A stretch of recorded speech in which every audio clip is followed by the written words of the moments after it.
Good morning, Karoo.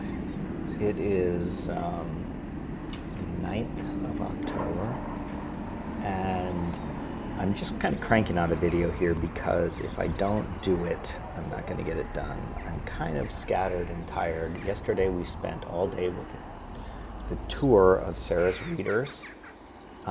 Great group of people, really interesting, a lot of fun. I'm not going to talk, I'll tell you what you're going to see the video footage of, first of all, and then I'm just going to talk about random stuff. So we went to Chis Rosier, which is what you already saw. Then we went to Penmon Point, St. Cyril's Well, and there's a priory there and a dovecote. And you'll see footage of the bus, the tour bus coming. I drove a car separately, so I would often get there ahead of them and get video footage of them driving in and getting off the bus. You're going to see a lot of people wandering around and walking. And then we went to Beaumaris Castle and then Conwy Castle, and that was the day. Interesting things of note that happened during the day. You're going to see footage when we're in Beaumaris of the butcher's truck in front of a restaurant with some carcasses hanging off the back. And it was funny because I was walking up to the castle and I saw him and I stopped to take a video, and then the bus actually kind of drove by. Oh, here's some footage of St. Cyril's Well, which I know Mom will like to see. It was lovely as usual. So the people who are on the trip, there were 15 people on the tour. There was a tour guide who was from Idaho Falls, Idaho, and had a couple really good conversations with her. I found her really, really kind of fun. And so she's essentially she's the tour coordinator, and her job was to go around and count noses and make sure everybody was there. The tour guide was actually this historian, Paul Renfrey, I think is his name.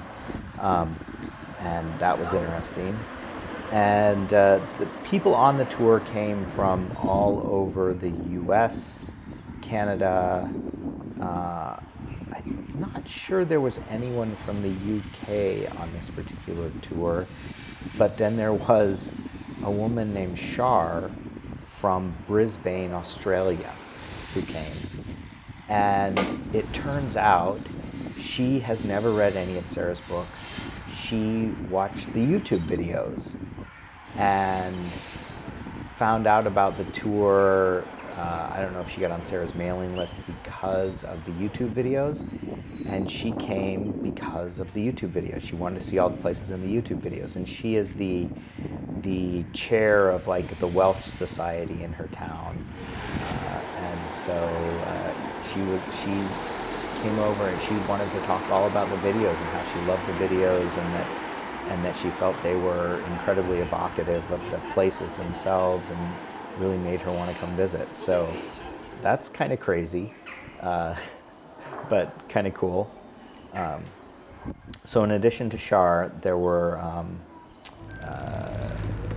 a lot of women on the tour. There was only 3 men, but one of them was a guy named Mike, who's a retired military and defense contractor, who loves Sarah's books, has read every single thing she's written, and just is super excited about the history, and just loves her books. And so, it was fun talking with him.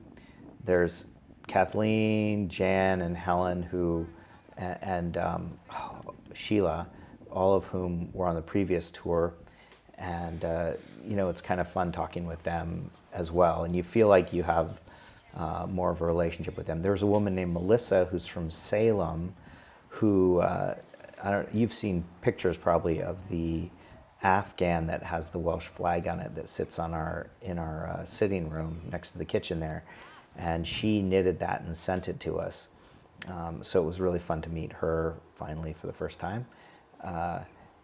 So it was a fun adventure hanging out with everyone. And I tended to keep my distance, like I said, and kind of shoot from a distance, but then get together and chat a little bit here and there. Actually, there was a woman on the tour from Kansas who, I can't remember her name, unfortunately, who drove to Peoria, Kansas, to the talk Sarah gave there a couple summers ago when we went to Arvonia. And so I remembered meeting her when she reminded me. So that was really fun, and she was really interesting. In the evening, so we did this tour sort of all day, and I drove separately, and like I said, kept my distance. And then also, actually, the bus driver was really fun. I chatted with him, a guy named Neil, who's from Llanberis, and is a native Welsh speaker. And so Sarah, he's actually a Covey. He's from Carnarvon, and so Sarah actually spoke with him in Welsh quite a bit. She said it was tough to understand him, but anyway, just fun to connect with all these people, but also tiring. After the tour of Conwy Castle, Sarah came and found me. I was standing on top of one of the towers, taking pictures of people, and I heard footsteps coming up, and I turned around and there was Sarah.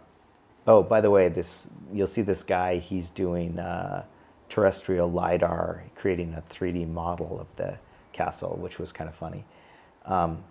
Anyway, so I'm up on top of this tower, and I hear footsteps, and it's Sarah coming up, and she just came to find me just to chat because she'd missed me all day, which is nice when your wife comes to find you because she missed you. Makes you happy. So anyway, we left Conwy, drove home over Sucknant Pass, and the bus is so much slower than driving yourself. I would get somewhere 15 or 20 minutes before them, even if I left at the same time they did. And we got home and kind of cleaned up the house a little bit, and we had an open house, inviting everyone over to go out and watch the sunset on our back deck. So the last clip you're going to see here is of everyone out on the back deck. It's a time lapse of the sunset, and in the evening, actually, it was really nice. We walked around and talked about the house and talked with people, and you realize how lucky we are. I mean, I know we're lucky, and we talk about how lucky we are all the time, but having people come over and see reminds you of how lucky you are, because it's easy to forget. And over the last couple of days, I talked about how Sarah had this experience with Helen coming over and holding her hand and telling her how much she loves the books, and Mike, telling Sarah how much he loves her books, and me having Shar come over and talk about the videos and how she tells everybody that they should go watch if they want to understand, the context of Welsh history and see all these places. Her Australian friends, they should go watch the videos that Sarah and I made. And, that's super rewarding to get that feedback. You don't get that feedback all the time. And then, honestly, today I got up this morning, and I'll talk about today, in tomorrow's video, but, it kind of feels like just another day, and you almost forget almost immediately about all that feedback and the impact that it's had on all those people's lives that have decided to travel across the world because they've been inspired by something you've done. Anyway, that's my story. I'm sticking to it.